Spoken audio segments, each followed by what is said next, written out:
The RV Show USA. Start living the RV dream today. All right, hi everybody. It's me, Alan Warren, the RV guy, and we're doing something a little bit different right now.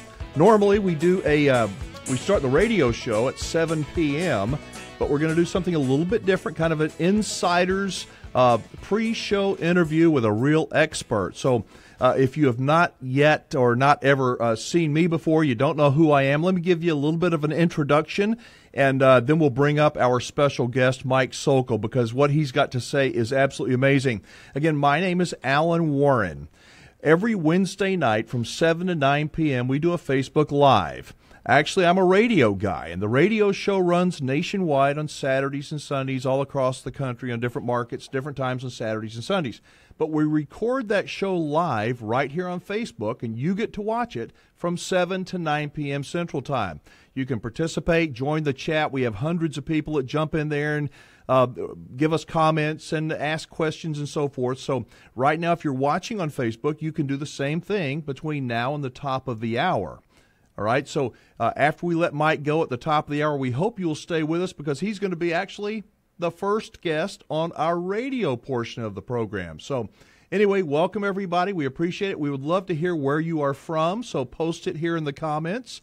Let us know where you're from, and if you have a question for Mike Sokol, now is the time to post it. So all that said, have we got Mike on the line? Mike, what's going on? I'm here. How you doing?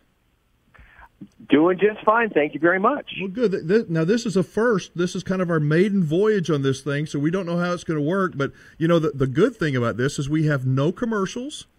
There's really no constraints at all between now and the top of the hour, so we can just take it easy, talk about anything we want to that comes to mind about RV electricity. So I just want to say welcome. Thank you for being with us. Very, very good. I'm pleased to be here. So let people know who Mike Sokol is. Tell everybody who you are, what your background is, and why you are an RV electricity expert. Well, my actual schooling is mechanical electrical engineering. I've been doing wiring and electrical design, mechanical design for over 50 years. Back in the day, back in the 70s, I used to design packaging robotics for Corning Glass. After that, for 5 or 6 years, I was we designed and built nuclear guidance systems. And then going in through the 80s and 90s, then I had my own computer integration company. So I did all kinds of computer hookups back when they were mini computers. And I've always puttered around just playing with electricity on the side. My main jobs, of course, were things like industrial power, running generators for big shows. And I am, in fact, now a pro sound engineer, and I do major concerts. So part of my job is to keep rock stars safe and not electrocute Beyonce, because that would be like a really bad thing. That would not be a good thing. You know, I feel so honored to be speaking with somebody so smart. My dad was a mechanical and engineer in the aircraft business, and he was way too smart for me. So I ask lots of silly questions, lots of ones that I'm gonna show you how low my IQ is during this next 30 minutes, Mike. But let's talk about RVs and electricity and how big of a deal is it? I mean, there's been. I heard a story, I actually saw one of your videos, a 3-year-old little boy was actually electrocuted in an RV. You know, I don't want to scare anybody, but to not talk about it is not good either. Well, here's the thing. Because I've been writing for the RV industry for the last 8 or 9 years, and if you just kind of Google anything on RV electrical safety, the first 8 selections out of Google are me. And whenever there's some kind of a news thing like this, reporters from around the country and sometimes around the world call me and ask what happened, and then they send me all kinds of information. So I see this all the time, and not just in the United States. But I think it is a big deal because we are all surrounded by electricity, all of us. And I remember when we were first camping when I was a little kid, 10 years old, we had a little Cox pop-up camper back in the 60s. There was no electricity in any of that. Now virtually everything that you have is in your RV is equivalent almost to house power. So you have dozens of gadgets. We're all completely dependent upon electricity, not just in your RV and your home. So I teach home electrical safety as well as stage electrical safety, and I bundled all of this under the idea of the no shock zone. That is, you really should create an area around yourself that you're safe from getting shocked. But people keep sending me more and more information. It is the most heartbreaking things when you have a child die or an adult die. Anybody dies from something like this. How does it happen? I mean, does a kid stick his finger in a wall socket? No. Oh, no. Okay, well, in that particular case, the RV was parked in the backyard of the parents' house, and they had a wire running over to a shed, like a tool shed in the back, that wasn't properly grounded, and had it plugged in. And the connection going into the RV was kind of hanging out a little bit, so the wire was touching the side of the RV. So he got electrocuted simply by stepping onto the ground and touching the steps at the same time. And so when I use the word electrocuted, I mean killed by electric shock. So this is one of the things that many of the press do incorrectly. They keep saying, someone was electrocuted last night on stage or in a swimming accident, but, here they are talking about it. And I'm going, no, if they were electrocuted, they were killed. And I get instance after instance where this happens. Now, it doesn't happen extremely often in the RV world, but I hear about shock incidents every month, sometimes every week. And at least a few times a year, there are ones that actually show up as real electrocutions. How does all that happen? I've heard of this thing called a hot skin condition. I watched a couple of videos, and quite frankly, it's pretty terrifying, Mike. Right. So basically, and I really don't like the word hot skin condition, but this is something from the RV world, and this is what they call it. So what happens is if your entire RV is dependent upon having a proper ground back through your shore power connection, wherever you plug in. It has nothing to do with having a ground rod itself on your RV. That's a fallacy. And when that occurs, when you've lost that ground and there's any kind of leakage currents inside, and it can be from anything. It could be a microwave. It could be somebody ran a nail through the wall. It could be you pinched an extension cord in the door. Your entire RV is, in fact, electrified. So now, you don't notice that sitting inside of it. And contrary to what you might see on TV, when things are electrified, you don't have blue sparks coming off of it. There's no glow. There's no hum. It just sits there.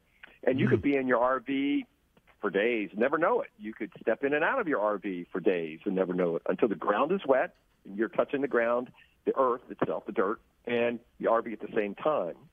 And then what happens is that fault current flows through you and specifically through your heart.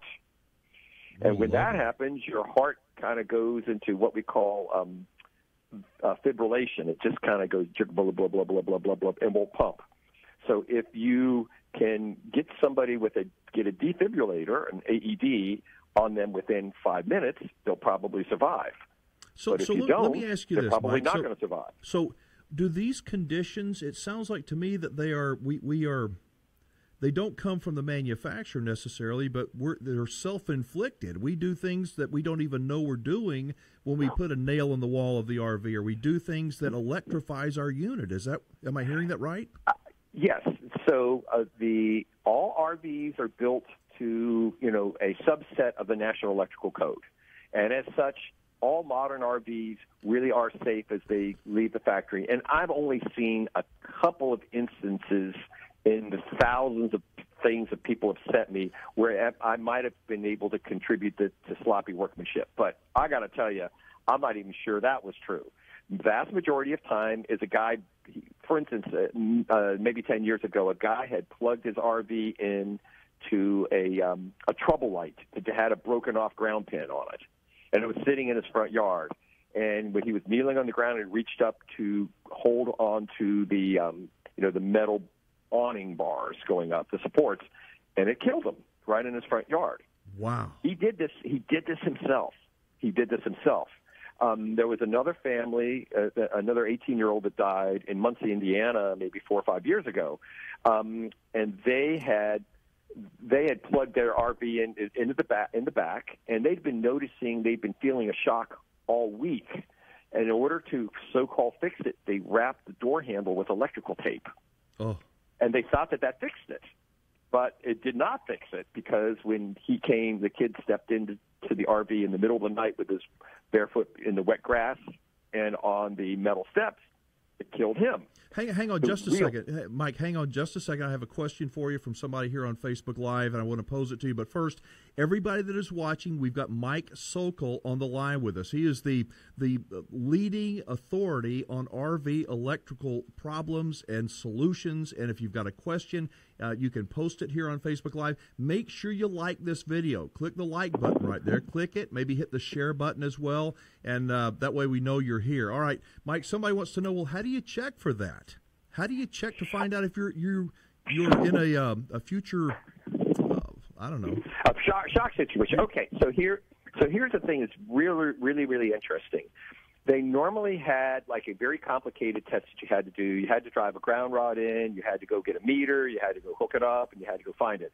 That's really too complicated. However, I pioneered the use of using something, the most standard one is called a Fluke Volt Alert. It's what we call a non-contact voltage tester that electricians normally use just to see if a wire is energized. And you can get them at most any big box store for $20 or so. The thing that's interesting, when you have something as big as an RV, when you get one of these standard little voltage testing pens within a foot or two of these things, that thing starts lighting up and beeping like crazy. Really? It's a non-contact test. It's, from what I can determine, it's 100% accurate. Even though you will have a tester that says it's good for 90 to 1,000 volts, it'll light up as low as 40 volts. I've done this hundreds and hundreds of times, and I talk about it. I do videos on it. It really is the simplest way to do it. And I think that anybody, after you've plugged into any kind of a pedestal or a home outlet again, what you're going to want to do is just pull this out of your pocket, turn it on, and point it and touch it at your RV. And the name of it, the name of it is what again, Mike? Well, they're called a non-contact voltage tester, NCVT. Fluke, the company, makes one that's called a Volt Alert, which I like. And there's a couple different models, but on my website I talk about the ones that I think are the easiest to use. Klein makes one, an NCVT-1. It's about the same thing, but it looks kind of like a fat Sharpie. Okay. And you turn them on, and when they get near AC voltage, they start beeping. Gotcha. Okay, listen, we've got a couple of calls. It's really simple. We've got a call from James from Houston. He left this on our voicemail. Do you mind if we go ahead and play it and you address it? Go ahead. Okay, hang on. This is James, and I'm calling from Houston. I'm helping a friend in the Seabrook, that's the Kemah area. The question is a technical question about the power wiring on the RVs. My friend has an RV. He had an electrician come out and wire an outlet for the RV from a meter pole that he had put on his property.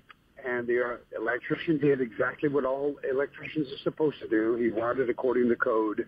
As a result, the RV was fed 220 volts and destroyed every appliance and 110-volt device, including the charger and the microwave and everything that was plugged into 110 outlets on the inside of the RV. That was because the RV should have 110, and it's got a 220-looking plug on it. None of the documentation on the RV made that clear at all. They referenced 30-amp RVs and 40, 50-amp RVs. Makes no sense. If it's 110 or 20, they need to be rated by voltage. So when you go to an RV park and you plug in, how do you know you're going to be okay?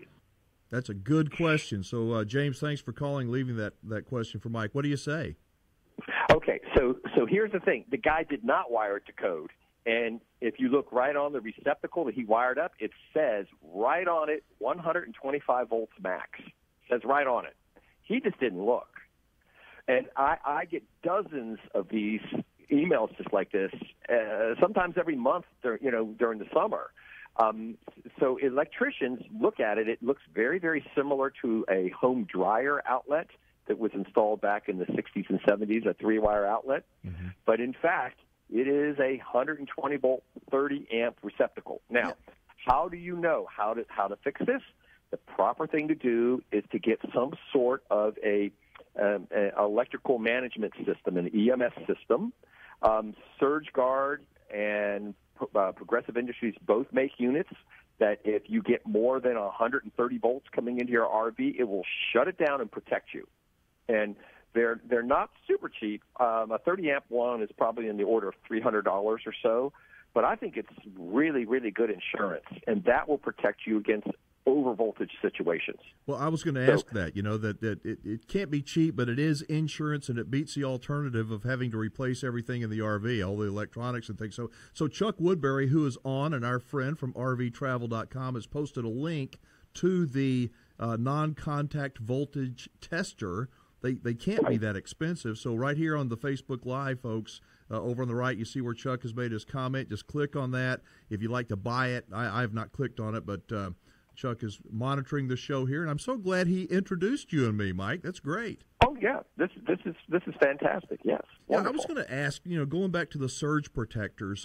We own an RV park in Central Texas, and knock on wood, I don't think we've ever had a problem that people have reported. But one of our guests has got $80,000-$90,000. I mean, a beautiful Grand Design, brand new fifth wheel, and he didn't have a surge protector on it. And he said, "Well, I don't need that." I said, "Come on." Anyway, so he got it, and he spent the money, but he thinks that he wasted his money because he thinks he didn't need it. Well, this is a good opportunity for you to communicate with everybody that again, it is insurance. Well, here's the thing. There's two different versions of so-called surge protectors. And again, I don't like the word surge protector because it's not really surges that it protects you against. It really protects you against voltage spikes. So the common ones that you can get for less than $100 have what we call MOV devices for metal oxide varistors, and their job is to knock out voltage spikes from a lightning strike somewhere in the vicinity. And that will not protect you against what we call an overvoltage situation. So the more expensive ones, the $300 type units, will protect you from all kinds of things. So it not only will protect you against spikes that come in from lightning, it'll protect you if your voltage goes too low. If it goes too high, it'll just shut off the power going into your RV. And even if you look at the fact that your normal insurance deductible might be $500, even if they replace everything, I got to tell you, I've had guys that have had problems, and then they say, we keep having things fail 6 months, a year and a half down the road. So things are stressed out tremendously by 240 volts on them instead of 120. And I would think if your RV sustained that for any amount of time, anything that had any non-switching power supplies in it, all should be replaced at once. Not the things that are just broken now, because these things are going to just start dying on you. And so you can do tens of thousands of dollars of damage in seconds without some kind of a surge protector that actually does voltage management. A quality EMS system, an emergency management system. No, electrical monitoring, electrical monitoring system. I'm sorry, I'm looking at a different note here. So, right.